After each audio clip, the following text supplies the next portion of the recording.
Why wait to see if you'll get something you like this Valentine's Day when you can go to BlueNile.com and find something you'll love? Whether you're looking to treat yourself to a little winter sparkle or show a galentine how much you appreciate them, Blue Nile offers a wide selection of high-quality designs, expert guidance, and free 30-day returns for the ultimate peace of mind. You can even design your own jewelry. Right now, save up to 50% at BlueNile.com. That's BlueNile.com. Hey there! Did you know Kroger always gives you savings and rewards on top of our lower-than-low prices? And when you download the Kroger app, you'll enjoy over $500 in savings every week with digital coupons. And don't forget fuel points to help you save up to $1 per gallon at the pump. Want to save even more? With a Boost membership, you'll get double fuel points and free delivery. So shop and save big at Kroger today. Kroger, fresh for everyone. Savings may vary by state. Restrictions apply. See site for details.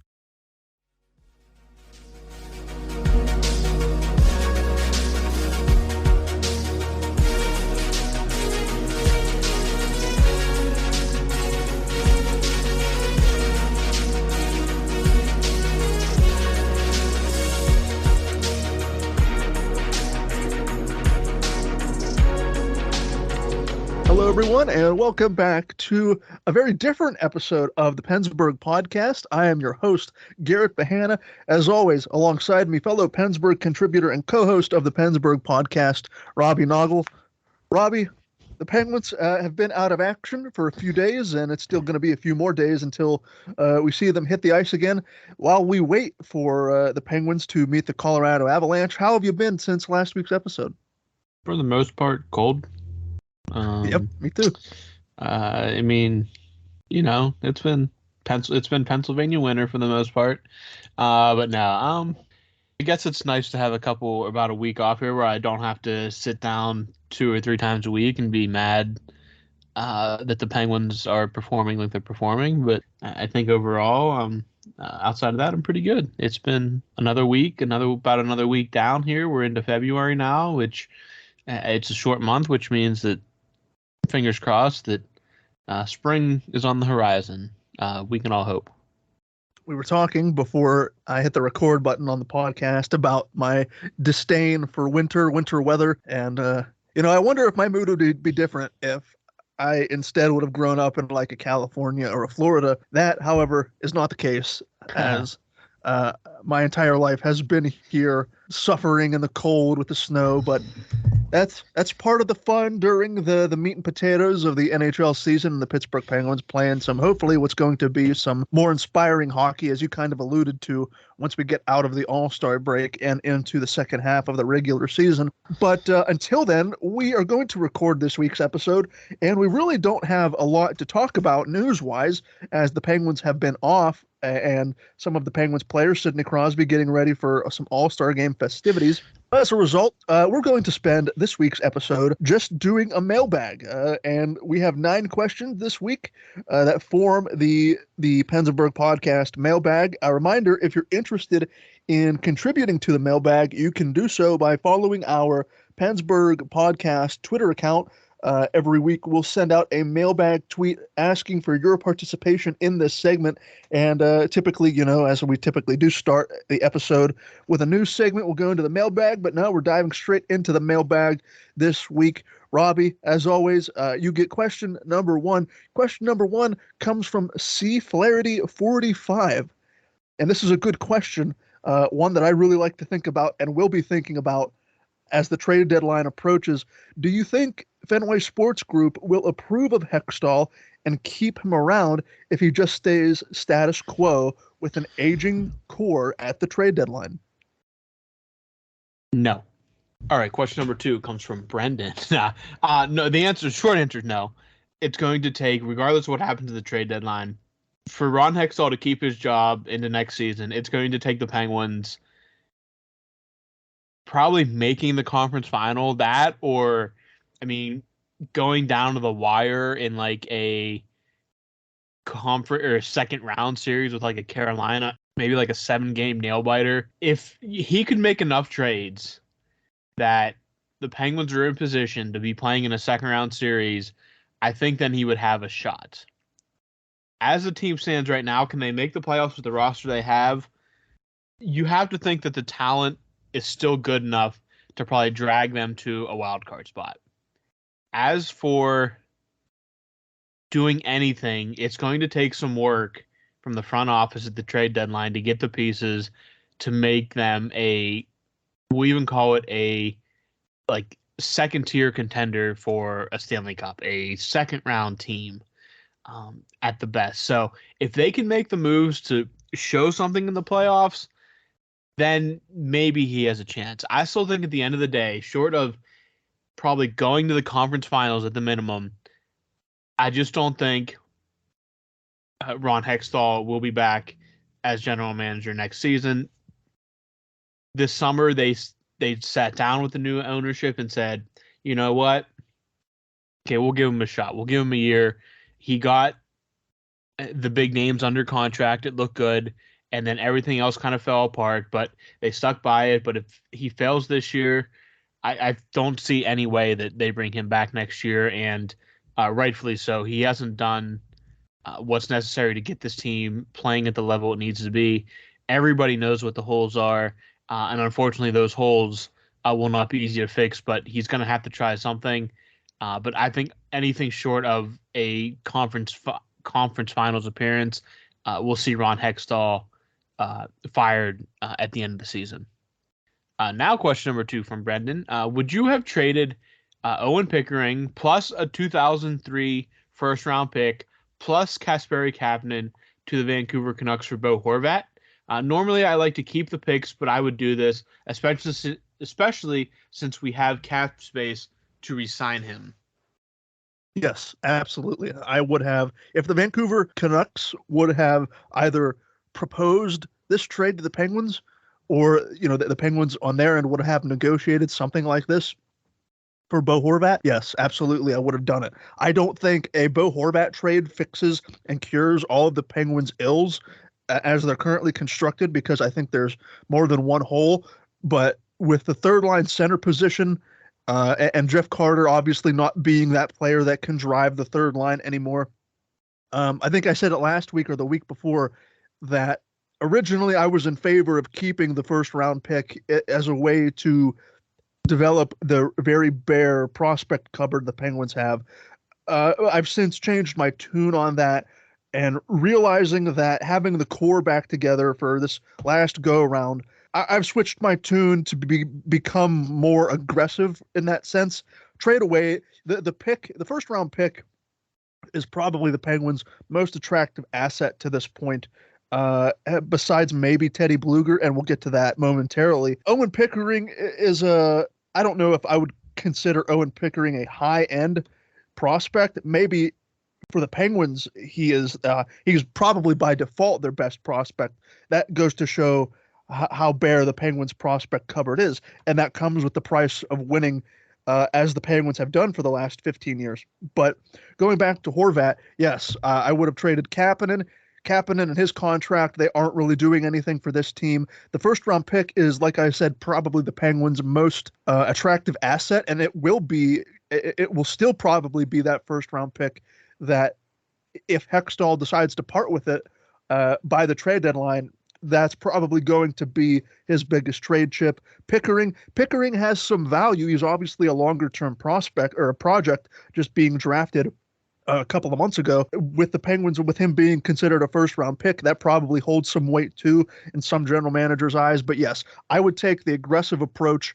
The Penguins have many holes to fill, many things to try and fix. And like Robbie said in the last question, I don't know if any certain number of trades is going to fix it at just one trading deadline. I think the Penguins are a flawed team that really aren't going to see all of their problems kind of go away in the second half of the season.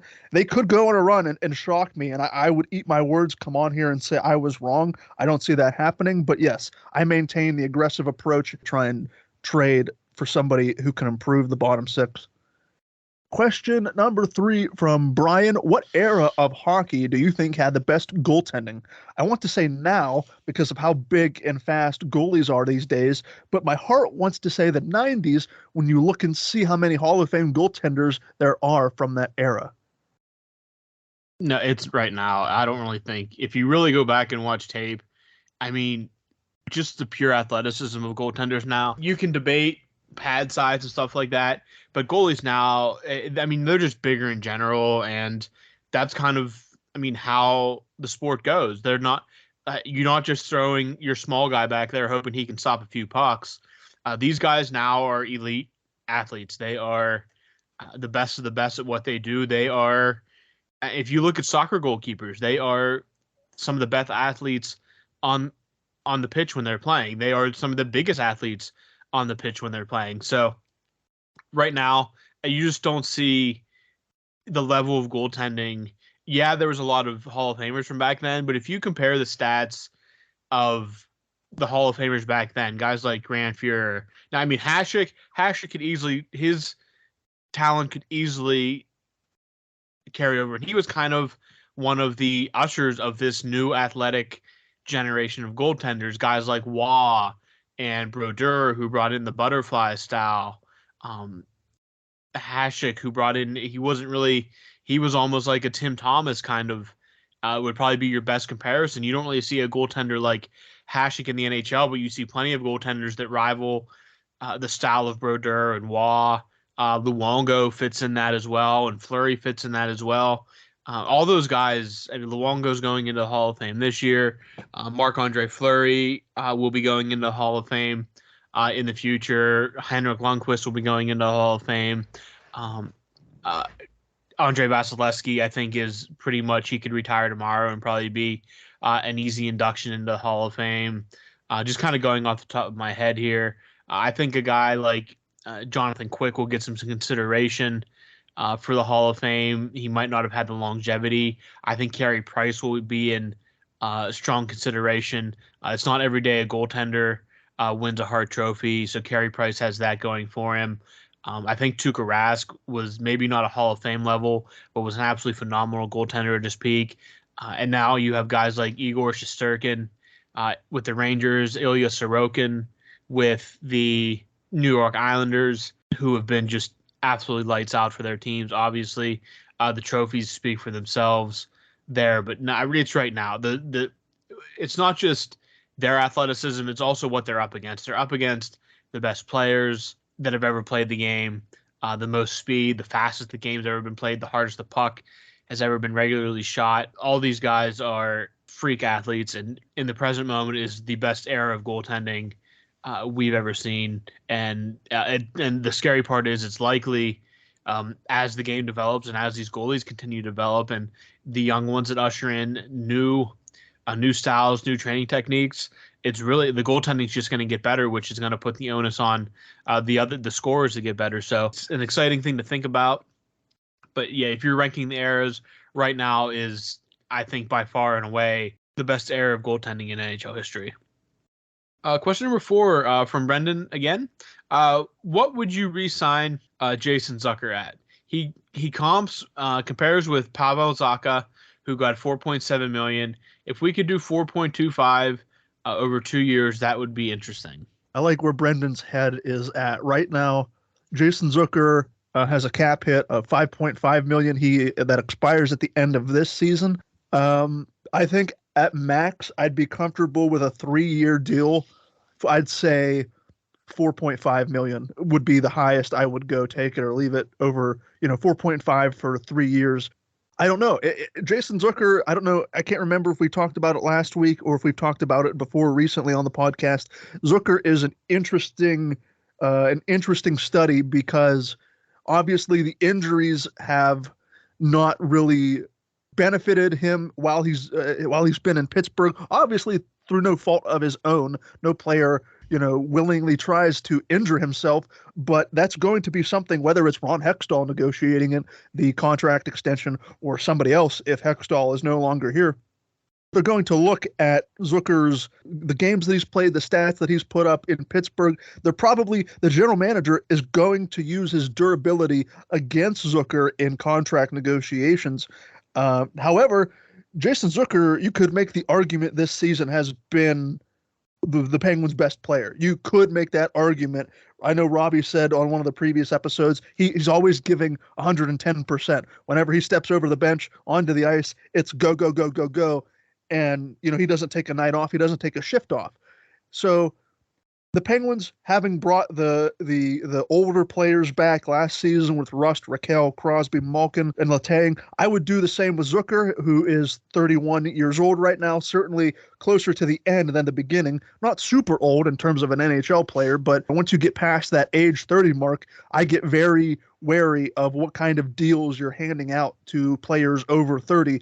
So I would go 3 years maximum, probably no higher than 4.5. I don't know. 4.75 I would probably be content with as well, but no longer than a 3-year deal. That would be the max that I would go for Zucker at that level. And like I said earlier, he is going to be fascinating to watch and see if he re-signs with Pittsburgh or to see what else he could get on the open market. But yeah, he along with Jari, it's going to be a very interesting free agent period once that time comes later on this summer. Question number 5 comes from Brian. Now that Bo Horvat is off the table, he was traded to the New York Islanders earlier this week. Are there any players, Robbie, off the top of your head that you would like to see in Pittsburgh? One of the names that's being tossed around now, whether the Penguins can make this deal or not, would be Timo Meier from San Jose. Still a good young player. Maybe didn't quite live up to what everybody expected when he first broke onto the scene a few years ago. Obviously, the Penguins' big looks are some kind of goaltending help and a third center, which neither are going to be easy to acquire because they're so specialized, and everybody's going to know the Penguins are desperate for this help. So they're probably any team's probably going to try to push the envelope on what their asking price is as much as possible. And they know that Ron Hextall is not very keen on trading assets, especially draft picks. So you might see a lot of hard bargaining from some teams that have these pieces that the Penguins may want. So Horvat theoretically would have been absolutely phenomenal in Pittsburgh. If the only way I would have made the deal that was mentioned earlier is with a guaranteed sign that he's sign and trade kind of thing, that he ends up remaining in Pittsburgh for the long term, because I wouldn't be willing to give up all those pieces for a guy that's going to be here for 3 or 4 months on a team that, even with Bo Horvat, was still a few pieces away from being a full puzzle in terms of winning a Stanley Cup, or at least being competitive enough to make a deep run for the Stanley Cup. So I really think, it's really hard if you had to pick one of the two, but with Horvat off the table, I always thought that was kind of a shot in the dark kind of thing. Maybe you go back to Vancouver and see if they are willing to deal with some of the other pieces that you may think have been long-term pieces, but are actually, if they're going full rebuild, would be willing to move. A guy like, I know he just signed a new contract, but there was plenty of speculation last summer. JT Miller, bring him back to Pittsburgh, bring him home. I know that we've talked about a name that we kind of threw out there, John Gibson in goal. Long shot, but hey, I guess you never know if some salary can be eaten and the price is right. Obviously, they're not going anywhere in Anaheim anytime soon, and I'm sure he'd love to come back to Pittsburgh. But there's still names out there, still names to pay attention to. And yeah, once we get out of the All-Star break and out of the bye week and resume, it's really going to heat up here with just a few more weeks to go before the NHL trade deadline, and the first piece has already fallen. So it'll be interesting to see what, if anything, the Penguins can put together to try to salvage something out of this season. Question number 6 is from Brendan. I heard Ottawa is retiring Chris Neal's number. He was a grinder, third line-ish type of guy. This would be like retiring Max Talbot. A fan favorite, yes. Retirable, not in my opinion. Do you have any thoughts? I don't have a ton of thoughts. I don't watch the Ottawa Senators on a regular basis, but what I can tell you is that I was probably as surprised as Brendan was when he heard that the Senators were retiring Chris Neal's number. So I went back in time to see. I had watched Chris Neal towards the later end of his career when I really started getting into hockey, but played over 1,000 NHL games, 1,026 games. 250 points, 112 goals in those 1,026 games. So certainly not a flashy score by any stretch of the imagination. What Chris Neil was known for was dropping the gloves and sticking up for his teammates, accruing over 2,500 penalty minutes in his career, 2,522 to be exact. His average time on ice, just a hair under 11 minutes. So, hey, I don't run the Ottawa Senators. He did play his entire career there in Ottawa, and I'm sure he meant a ton to that fan base. Ottawa certainly saw some rather lean years throughout the early to mid 2000s. They haven't been the same since they went on that run with Craig Anderson 2016-17, eliminated in the postseason at the hands of the Pittsburgh Penguins. They've been in another rebuild since then. If you want to retire Chris Neil's number, he played his entire career there. Certainly a fan favorite, a guy who was not afraid to drop the gloves, a guy who was never afraid to throw his weight around and be that kind of spark plug kind of player in the bottom six of your lineup. You would expect jersey retirements for players who maybe have had a bigger impact in a franchise's history. I'm not saying Chris Neil didn't have that. I mean, I can't really say that because like I said, I'm not an Ottawa Senators fan. Maybe if an Ottawa Senators fan hears this and can kind of fill me in on the importance of Chris Neil, but for a glorified grinder / enforcer to have his number retired, hey, more power to the Senators and more power to their fans. I don't necessarily see the big picture of it, because like Brendan said, he was a third liner, fourth liner kind of guy. And it's a good comparison in retiring Max Talbot's number too. Yeah, a fan favorite, but in my opinion, no, Chris Neil is not worthy of an entire jersey retirement. Question number 7 for you, Robbie, also from Brendan.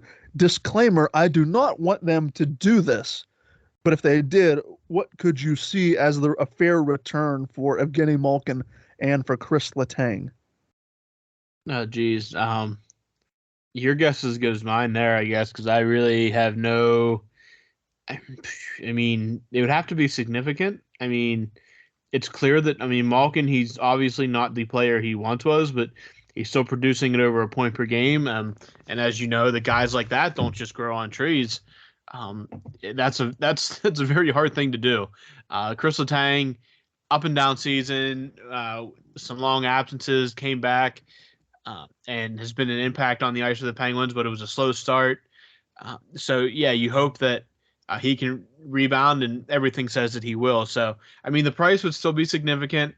Not that it would be blockbuster in name, but I think you could still get significant picks or prospects for either of those guys, especially if the team was really desperate. But obviously this isn't something the Penguins are going to do. It's not something that's going to be explored, because obviously at this point it's pretty well set in stone that 71 and 58 are going to be ending their careers in Pittsburgh with 87. So yeah, I think that, guys that score a point a game, even at Malkin's age, that doesn't happen. You have very good hockey players that don't pull off that feat. So, yeah, you'd still get decent return for both of those guys. Obviously not what you would have got back when the Malkin to the Kings or Malkin to the Blues rumors were very hot and very steady those years in between the Cups. But, yeah, I think you'd still get a decent return just because some of the pedigree is still there for those guys. Question number 8 is from Brian. Brian says, or asks, is Teddy Blueger someone to trade at the deadline? He hasn't really been himself since Tanev and Zach Aston-Reese left town, and his offense is non-existent. From a player perspective, I think Teddy Blueger might be the only real asset the Penguins could trade. I believe Teddy Blueger is an unrestricted free agent at the end of this season. And like Brian said, the offense hasn't been there in 34 games. He only has 1 goal to his name, 6 assists, a total of 7 points. He's a -5. It's a pretty far cry from the 9 goals, 19 assists, the 28 points he had in 65 games in the year before that, 2020, 2021. He had 7 goals, 22 points in 43 games played. So is it really the quality of teammate that has affected Teddy Blueger's ability to produce offense? Like Brian mentioned, the departure of Tanev and Zach Aston Reese, and in addition to a lack of offensive numbers, his possession metrics haven't been that strong either. I mean, Blueger has never really been all that noted for his possession. He's really been a sub 45 Corsi 4 and Fenwick 4 possession or percentage player. But this year, especially, he has a 37.8 Corsi 4 percentage and a 39.2 Fenwick 4 percentage, which isn't entirely great if you follow puck possession metrics. It's not really great at all. Granted, Blueger's obviously not known for his offense. In terms of defensive and offensive zone starts, he is started in the defensive zone 87.3% of the time compared to 12.7% of offensive zone starts. So Sullivan deploys him knowing that he's going to be a penalty killer / defensive forward. Even still, the drop-off in play, the drop-off in advanced metrics, puck possession metrics, it's been one of the many struggles the Penguins have endured as this season has gone on. And just because he's 28 years old, he can play center, and he's a good I keep saying good defensive player. Are his defensive numbers all that good even now? I don't know anymore. What kind of player is Teddy Blueger? That's the $1 million question. Maybe that determines the kind of contract negotiation he has this summer. But yeah, the Penguins don't really have a ton of assets outside of that first round pick that I mentioned. If you can convince a general manager that, I don't know, Kasperi Kapanen still has some untapped potential or a change of scenery kind of thing, Teddy Blueger, I'm trying to think who else. I mean, that just goes to show you how boring, how stale, how dull, whatever adjective you want to use to describe the bottom six, how lifeless it has been. It's been the Penguins' first 2 lines basically carrying the load for the team the entire season. So I really would not be surprised if Teddy Blueger doesn't get traded and finishes out this season. I wouldn't be surprised if he is not brought back next year. The Penguins maybe put Ryan Poehling in that 4th line center role and see what Poehling can do on a younger, cheaper contract. So yeah, it's certainly not the best news for Teddy Blueger, but yeah, it's just, like I said, another one of the several issues that have reared their ugly heads when talking about the Penguins and their lack of quality depth to help some of the older members of the core. Question number 9, the final question of the mailbag, also comes from Brian. Robbie, who is a player that you hate but would love to see on the Penguins? I have an unhealthy hatred for Mika Zibanejad for reasons unknown to me. And obviously, I think the Rat, Brad Marchand, is hated league-wide, but he would be a good addition to this team. Yeah, I think that Marchand's obviously a name that pops into everybody's head like immediately, because there was always remember there's that brief period. I think it was around the remember when he licked everybody? He just went around licking people? Yeah, that was just weird. That's just weird. There was that brief period where they thought that he was going to be a free agent after one season or something, and him and Crosby played really well together at the, I believe, World Cup of Hockey in that preseason tournament. And there was all this talk about, because I even think Marchand may have I don't think he didn't say that, I want to play with Crosby, but he kind of made a comment and be like, wow, it's really great playing with a guy like Sid, blah, blah, blah. And everybody kind of was like, oh my gosh, could that mean something? And obviously Boston had no plans ever of letting that happen. So, but yeah, Marchand always comes to mind. Name for me that maybe not as much anymore, though I kind of was hoping for it last year at the trade deadline, would have been Claude Giroux. I think that he would have, obviously during his peak, he would have been phenomenal with the Penguins, but he was with the Flyers and everybody disliked him. And yeah, everybody just kind of wished that he was, he wasn't such a thorn in their side, but everybody, I think, deep down secretly wished that, man, a guy like that playing with Crosby would have been pretty special. So, yeah, I guess, Claude Giroux is definitely one name when I read this question that popped right into my head just because it would have been so much fun to have a shot like that playing with Crosby. I think a lot of people probably expect the answer to be Ovechkin, but if I'm just being straight honest, I really don't know if I ever, maybe at the very beginning of their careers, ever seriously loathed or hated Alexander Ovechkin. I think now I've grown to appreciate his talent and what looks to be on the path to break Wayne Gretzky's NHL career goals record. Just be kind of appreciating what these two guys have done this era. And I mean, it's easier when you have a guy like Crosby that has, I mean, the 3 cups, all the individual awards, to appreciate a guy like Ovechkin and appreciate this rivalry that we've got during this time period. Another guy that I can't say that I hated, he was definitely this guy is really annoying type, and he caused probably some bad memories for the Penguins in the past, would have been Tuukka Rask, just because what the Penguins could have done with even average goaltending those years in between the cups, let alone great goaltending. I think we'd be talking about a few more Stanley Cups in Pittsburgh during this era. So, yeah, I mean, that way that's a guy that I'd like to see in Pittsburgh. And another guy that I never liked, but I wanted in Pittsburgh, just because I think he would have been a great addition. They probably never could have afforded him because he was a legitimately great player. John Carlson, the defenseman for the Capitals, never really had anything against him. Never was really dirty against the Penguins or dirty in general, but a great American player, a great defenseman, and would have looked pretty sick on that blue line. But, yeah, that was never really feasible, but he would have been a fun one to have in Pittsburgh as well. I remember too the disdain in my younger years when I was a bit more naive. I would have probably said Tom Wilson. I mean, I still don't really care for Tom Wilson and his antics. I don't know any of these people, any of these players personally.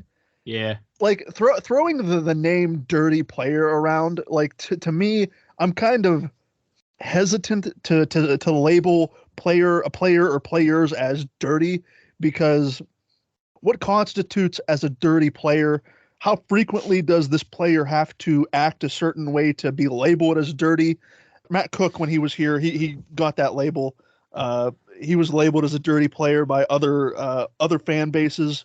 I don't know, Robbie. Maybe it's just something weird in my brain. Would you label Tom Wilson a dirty player? Would you be throwing these names around to these players? I don't know if I would. I mean, I don't know. Maybe it's a sort of slippery slope kind of thing, or maybe I'm just weird when it comes to analyzing some of these players.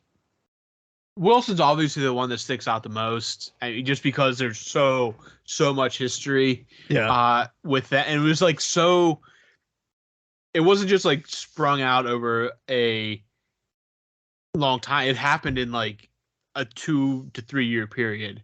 Now it's cooled off a bit, but there was a very like short window where it just felt like every time those two teams met, there was going to be violence somewhere along the line. I mean, this is a guy that I forget, did he break Dominic Simone's jaw or something like that with the dirty hit? Yes, in the playoffs, I think. Yeah, wasn't it the playoffs? He this is after he left. This wasn't when he was at the Penguins, but Oscar Sundqvist in a preseason game.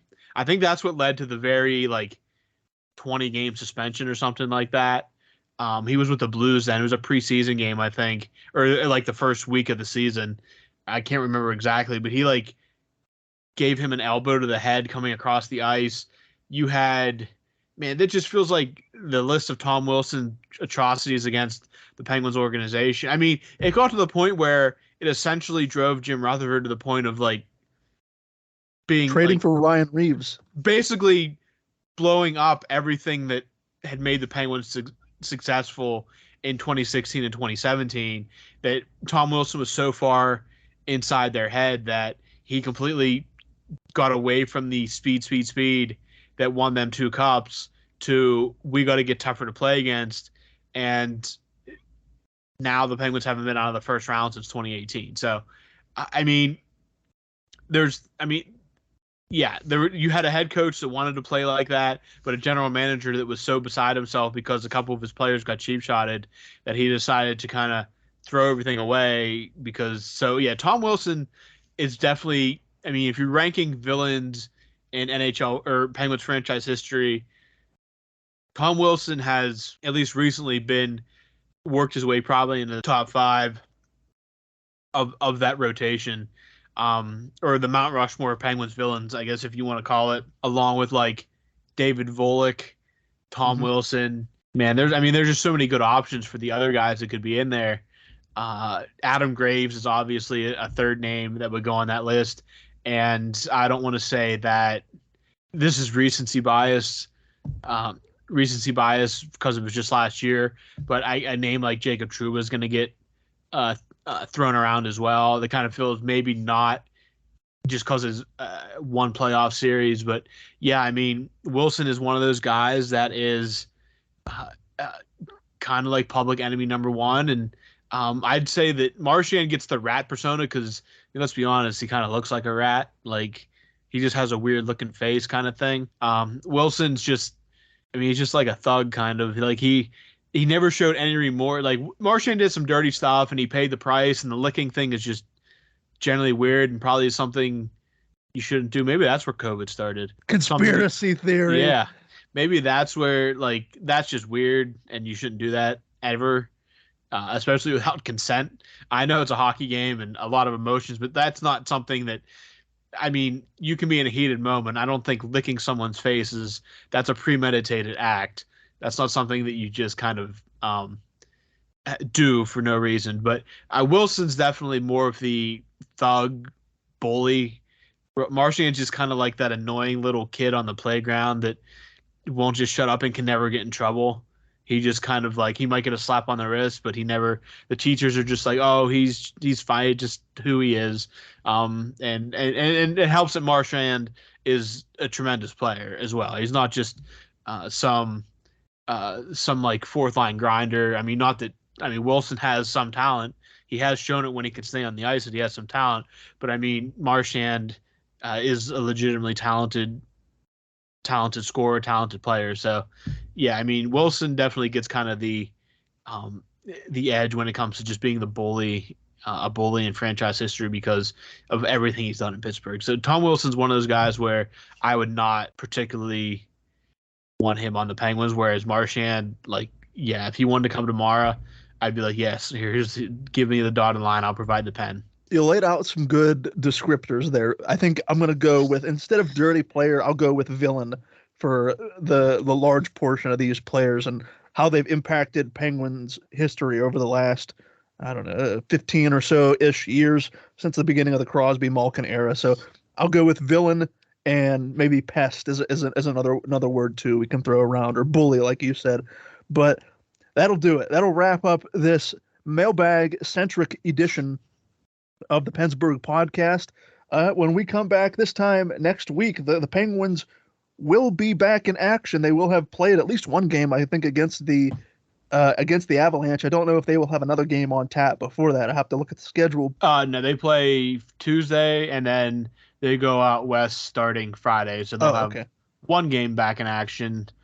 Maybe it'll give us something to talk about. Who knows? But then they go out west, and we'll have, in 2 weeks, we'll have 3 West Coast California games to talk about after that. So, all right, a late night West Coast swing for the Penguins. I'm sure that'll be great. That'll be great. It's gonna be awesome. Yeah, for everyone who has to work the following morning. And they're Friday, Saturday. Oh, that's not too bad then. Yeah, so I don't have to. Neither of us have to stay up for Pens points for the first 2, and then Tuesday night, the San Jose one, 10:30. That game is going to be super late, so that might be for, I guess, Wednesday. That would be yours. That would be go just check our website in the morning and see what the Penguins do. Yeah, we'll have something up for Wednesday morning for everyone regarding that game. But until then, I have been Garrett Behan. Thank you so much for listening. For Robbie Noggle, we will be back next week with a brand new episode of the PensBurgh Podcast. So we'll see you next week.